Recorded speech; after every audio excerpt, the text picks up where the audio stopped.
All right, so we're about 12 hours after the Jets pick of Becton. The dust has settled a little bit. You feeling a little bit better than last night? Well, first of all, man, we want to thank everybody that joined us. I mean, London, France, Virginia, all across the country, and our Twitter account. Whoever's watching us on our YouTube channel, first of all, subscribe, please. But dude, we appreciate, man. Our social media accounts have been completely chaos, and we're just fans. We're not draft experts. We just like to talk football and the Jets. And dude, it was last night was just wild. Man, I had such a good time. It was really cool. Dude, it was overwhelming. I mean, I had no idea what to expect. We put this out there on Twitter and Instagram, and yeah, we got a great response, and it was awesome. So look forward to doing it again tonight. Yeah, so subscribe to our videos, please. Promote, give us feedback. We like interacting. And then the draft comes out. We're all excited, and we have no idea what to expect. And as each pick goes on, you're like, all right. And the funny thing was, going into this draft, we all kind of thought Becton was going to be the last one available. And everybody's like, oh, do we really want him? Do we really want him? And then it's like, you know what? He's the guy the Jets actually wanted. The guy they coveted. And going into this, it's like, listen, as a fan, we all get sucked into things. We want worse. We want this. We want that. But then it's like, Joe Douglas, this is what he does, man. Offensive line is his thing. Like, he's supposed to be the guru of this, the analyst, as much as we hate Adam Gase is an offensive guy too. So you got to kind of have some kind of faith in him as the player. And so it's interesting, man. Listen, we want a left tackle. He played left tackle. If you look at some of the analysis, he's kind of raw in pass blocking, but run blocking, he's a mauler. Jets run game sucked last year, so that's a big upgrade. Yeah. We won't know what it is, but I mean, dude, the guy's a beast. He's a mammoth of a man, and it's like it's hard to hate it. Your first instinct was we kind of wanted Wirfs because he's more accomplished, better competition, better athlete, whatever you want to say. But now they're saying Wirfs is more of a guard than a tackle. I mean, dude, they addressed the need. Yeah, I think fans were thrown off for a number of reasons. One, you had, some of the weight issues, people concerned, being 370. Then you had the drug test a couple weeks ago, which we still don't even know what that was about. So, you hear Joe Douglas talking about character. Is that a red flag? And then you also have the fact that, again, a comparison that I keep making is Orlando Brown. Very similar as far as, size, height, and everything like that. And the Ravens set him up for success by, often putting a tight end next to him, allowing him to do what he does best by getting his hands on defenders and just mauling the crap out of them. So is Adam Gase and Frank Pollock, are they going to be able to set him up to do that? That's what I don't know.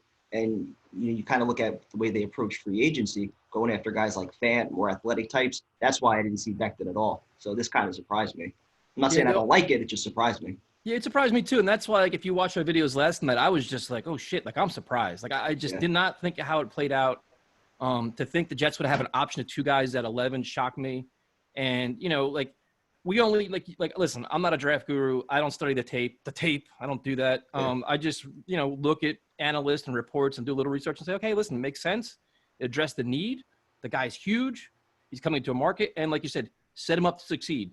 Coach him up. If he's a raw talent, could be a freak athlete. And the thing the concerning thing for me, and we're going to have Connor Rogers on, I think on Tuesday or next week, is the boomer bust factor. And that's what every draft prospect, obviously, but you look at the competition, you look at some of the concerns, and that it seems like his boomer bust factor is a little bit more than they say Wirfs.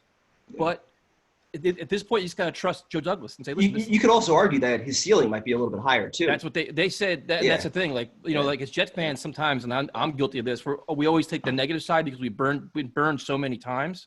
Yeah. But then it's like this guy could be like an all-pro. Like he can be an all-pro, or he could be out of the league in 3 years. Like, you know what I mean? It seems like that's that kind of player. Yeah. So listen, you take him, it addresses a need. The offensive line now has been completely addressed. You can make an argument now tonight they can go offensive line again in the second round, and I wouldn't hate it. It's got to be receiver. But here's my point, dude. It's got to be.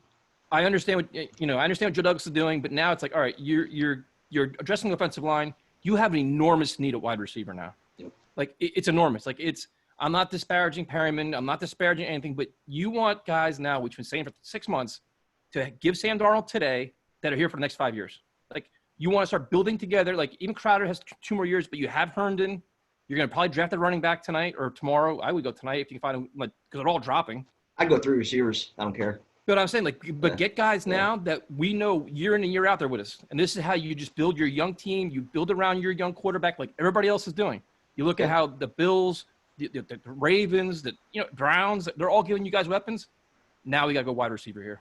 Yeah, and not just that. We've been talking for weeks, about a lot of the veteran options that are available at cornerback, Logan Ryan, if they want to pay him, or even if they don't want to pay that much, they could go after, Prince Mukamara or all the pass rushers Eli Apple. Yeah, there's so many guys out there. So you can fill in, with veterans on one-year deals on the defensive side of the ball. But I've been saying this is a draft to go, as far as receiver, even a couple running backs like Anthony McFarland, a few other guys that have speed, just late round picks that can back up Bell. This is the draft to do it, and I would still trade up if they could do it. I don't feel comfortable right now sitting back at 48. If you can move up and get a guy like Denzel Mims or somebody like that, I'm all for it. Yeah, I was just going to say that this is the time now to get aggressive, because last night I started getting word. Guys that we were talking about in the second round went last night in the first round. That wide receiver run went. It's like, okay, we got our offensive lineman. I understand the Jet fans that are pissed we didn't go wide receiver at 11, especially because they were all there. I could have made a good argument. I tried to make it last night, but I had too many beers, that we should have traded back. Yeah. At 11, you could have traded back and make that argument, but they didn't, and I'm fine with it. I'm not one of these pissed off fans today. I'm actually kind of excited. No, not at all. But now it's like at 48. These are the rounds now where Joe Douglas has to earn his money. This is where McCagnon shit the bed a couple times, where it's like, we didn't get the right picks. We traded back. We made a mess of it. Now we have the need. There's players there, and we have some resources. And one thing you keep pointing out, which I really like, is listen, if we had to mortgage next year's draft, a couple picks next year, I'm fine with it.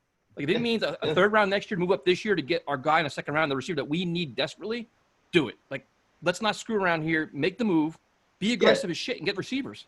Yeah, because to me, it's not even so much about dealing assets away from next year. It's about giving Darnold a weapon this year to grow with. You get a full year to, gain some chemistry. And then next year, this guy, he's in your system already and he knows what he's doing, rather than, taking this pick next year with the draft class that might not be as talented at wide receiver. So, yeah, I think it makes all the sense in the world, whether you're talking about Pittman, Mims, somebody like that, move up, get your guy.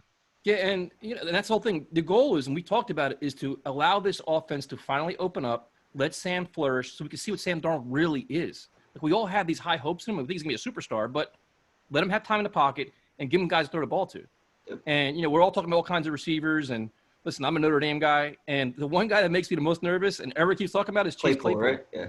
And Claypool is a red zone guy, a great athlete, all these things. But to me, he's a hybrid tight end. Like, if that's not the guy, like, if they get him, me, I'll be happy. Notre Dame guy would be happy. But it's not the guy I'm looking for. I want a speedster, man. And I want a speedster at wide receiver. And I'm going to be tempted, and you'll watch my Twitter account. If a running back is still there in the third round, dude, I'm going running back. Because, I love Le'Veon Bell, but let's be honest, he's gone next year. And speed kills in the NFL. He kills. Yeah. So now if you can get this running game going with, say, Becton and everybody else, and you're moving around, dude, you add that explosive back. I mean, like, elite talent, fly guy. Dude, now your offense is – now you have weapons where you got to hold guys accountable. You wonder if they would consider a running back at 48, because there's only been one off the board so far. You got guys like Jonathan Taylor still there, J.K. Dobbins. Talent, I know. But I'd be aggressive. I'd trade up. If you want a receiver, trade up. Be really aggressive tonight. And this is where Joe Douglas has to earn his money. Like a lot of times the first round's kind of like, all right, we all names we know, and everybody's going to love everybody, and best player in the draft. And I started laughing last night because it's like the Jets may have gotten to steal the draft. Like, every year. It's guaranteed. Yeah. But now it's like we got to get these guys, the diamonds in the rough, or the guys that are falling that you take advantage of, and it's all offense still. Like you talked about defense, and I agree with you. You have Logan Ryan, you have Marcus Golden, you have Vinny Curry, all these other free agents out there you can sign once this draft is over, or maybe you can go undrafted free agents. But I want playmakers on offense, dude. It's just it's such a need. It has to be the priority. It has to be.